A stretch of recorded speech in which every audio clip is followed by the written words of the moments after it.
This channel does not promote any violent, harmful, or illegal activities. All content provided by this channel is meant for an educational purpose only. স্বাস্থ্য ক্ষেত্রে যে একের পর এক thread culture সামনে এসেছে সেটা আপনাদেরকে দেখাচ্ছিলাম ডিটেইলসে। এবার শিক্ষা ক্ষেত্রেও সেখানেও থ্রেড কালচার। যোগেশচন্দ্র কলেজ, সেই কলেজে টিএমসিপি দৌরাত্মে অতিষ্ঠ খোদ অধ্যক্ষ প্রিন্সিপাল। যোগেশচন্দ্র কলেজে বহিরাগত টিএমসিপি নেতার দাদাগিরি। অভিযোগ, টিএমসিপির পতাকা ও ব্যানার দিয়ে ঢেকে ফেলা হচ্ছে সিসিটিভি। মাসকট স্পিন কন্ট্রোল ল্যাবের পরীক্ষায় এটি প্রমাণিত। কেয়াসেট আলোপেক্স পেন্টা অ্যাক্টিভ নতুন চুল গজাতে সাহায্য করে, চুল পড়া বন্ধ করে। Keya Seth Alopex penta active 10 hair fall প্রবলেমের একমাত্র সলিউশন।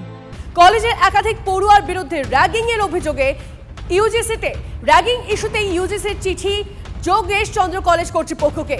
কলেজে পুলিশি পাহারা চেয়ে লালবাজারের চিঠি অধ্যক্ষের। টিএমসিপির বিরুদ্ধে থ্রেড কালচারের অভিযোগে সরব এসএফআই। ধরে ধরে প্রত্যেকের নামে যারা এগুলো করেছে এফআইআর করা হবে এবং আমি দেখতে চাই যে নবান্ন ব্যবস্থা নেয় কি নেয় না। যে কমপ্লেন ইউজিসির কাছে করা হয়েছে তাতে আরজিকর রেফারেন্স দেওয়া হয়েছে যে it may be RG Kar in future. রাত্রি 8টা পর্যন্ত কেউ থাকে না, অন্ধকার। ইউনিয়ন রুম খোলা থাকে, বহিরাগতদের অবাধ বিচরণ ক্ষেত্র। এখানে সিন্ডিকেটের মিটিং হয় ইউনিয়ন রুমে, তো that has to be stopped. এই ঘটনার পর সরব হয়েছে রাজনৈতিক মহল। সৃজন ভট্টাচার্য তিনি কি বলছেন শুভেন্দু অধিকারী শুনুন। একদম উত্তরবঙ্গ মেডিকেল কলেজ মডেলে সেই কলেজের ছাত্রদের চলে যাওয়া উচিত। কলেজ বিশ্ববিদ্যালয়গুলোতে ছাত্র ভোট করাচ্ছে না তৃণমূল বহু বছর ধরে এই কারণে, যাতে এই ধরনের থ্রেড কালচারের ধারক বাহক নেতাদের মৌরসিপাট্টা বজায় থাকে এবং যাতে করে সাধারণ ছাত্রছাত্রীদের কথা বলার জায়গা আস্তে আস্তে কমে আসে। আমরা দীর্ঘদিন ধরে ছাত্র ভোট চাইছি, কারণ এই শিকড় গেড়ে বসা ইউনিয়ন এবং তাদের থ্রেড কালচারের মাথা দাদারা এদেরকে অবিলম্বে কলেজ থেকে ঘাড় ধাক্কা দিয়ে বার করা উচিত। এটা নতুন কালচার নয়। তৃণমূলের এই অধঃপতন শুরু হয়েছিল 16-র পর থেকে। সেটা আস্তে আস্তে বাড়তে বাড়তে আজকে মহিরুহে পরিণত হয়েছে। এটা নতুন কিচ্ছু নয় এবং একে ভোটে হারাতে হবে। ভোটে যদি হারাতে না পারেন এই কালচারই চলবে।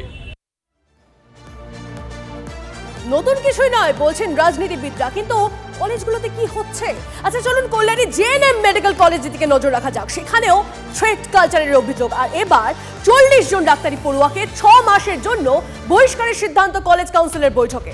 হাসপাতাল, হস্টেল, কলেজ ক্যাম্পাস থেকে বহিষ্কারের সিদ্ধান্ত 40 জন ডাক্তারি পড়ুয়াকে।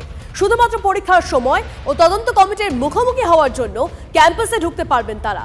বহিষ্কারের পাশাপাশি স্টুডেন্টস ওয়েলফেয়ার কমিটি ভেঙে দেওয়ার সিদ্ধান্ত বৈঠকে।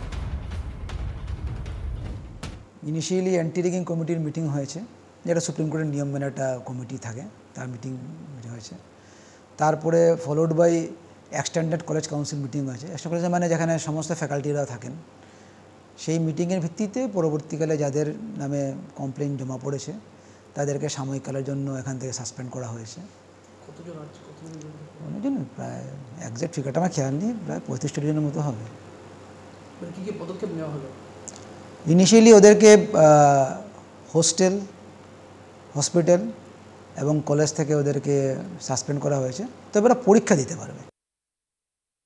এরকমভাবে আমাদের বলা হয়েছে কি কোনো অ্যাডমিনিস্ট্রেটিভ ইয়েতে না থাকতে আর পরীক্ষা। তো ঠিক আছে, যখন সিদ্ধান্তটা তো আমার মনে করি একতরফা হয়েছে, আমাদের তো দেখে কোনো হয়নি। এখন যখন ওনারা যখন একবার দিয়ে দিয়েছেন চিঠি, প্রিন্সিপাল নিয়েছে, কলেজ কাউন্সিল থ্রুলি, ঠিক আছে, আমাদের কিছু না। আমি তো সবসময় স্টুডেন্টদের সাথেই ছিলাম, ওদের পাশে সবসময় দাঁড়িয়েছি। এই নিয়ে চিকিৎসক সংগঠনের নেতা উৎপল বন্দ্যোপাধ্যায় তিনি কি বলছেন শুনুন। বহুদিন ধরেই ওখানকার এমএসভিপি স্যারের সঙ্গে এক শ্রেণীর এই শাসক শ্রেণীর ঘনিষ্ঠ কোট আনকোট ছাত্র নেতা তারা যে আচরণ করেছিলেন সেটা সেই ভিডিওতে ভাইরাল ভিডিও সারা দেশ দেখেছে।